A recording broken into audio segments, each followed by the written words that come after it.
अमित शहांबाबतच्या वक्तव्यावरून लोकसभा सचिवालयाची राहुल गांधींना notice 28 August पर्यंत मागितलं उत्तर.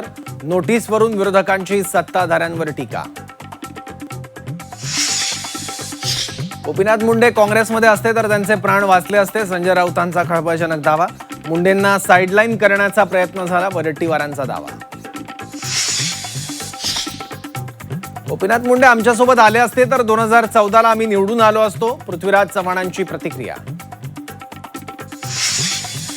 मुंब्रा शहराच्या नामांतरावरून राजकीय वाद. मुंब्र्याचं नाव मुंब्रादेवी करण्याचा नितेश राणेंचा निर्धार, तर देवीच्या नावावरून शहराचं नाव मुंब्रा पडलं, जितेंद्र आव्हाडांचा टोला. मेंदूचा डॉक्टर मात्र राजकारणात येऊन माझा मेंदू खराब झाला. नगर मनमाड महामार्गाच्या कामावरून सुजय विखेंची मिश्किल टिप्पणी. उद्योजकांना न्याय दिल्याशिवाय इथून हलणार नाही. चाकण MIDC मधील पाहणीनंतर उदय सामंत यांचं चाकणकरांना आश्वासन.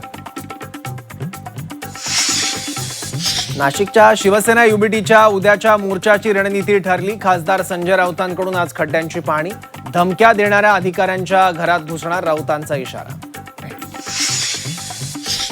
विद्यार्थी नाही तर हे सरकार फेल झालंय. हायकोर्ट लिपिक परीक्षेतील गोंधळावरून अभिजित दिपकेंचा सरकारवर संताप. संभाजीनगरमधील आंदोलनात सहभागी. पान मसाल्याची जाहिरात करणं सेलिब्रिटींना भोवलं. शाहरुख खान, अजय देवगण, टायगर श्रॉफला नोटीस. जाहिराती न हटवल्यास 50 लाखांचा दंड.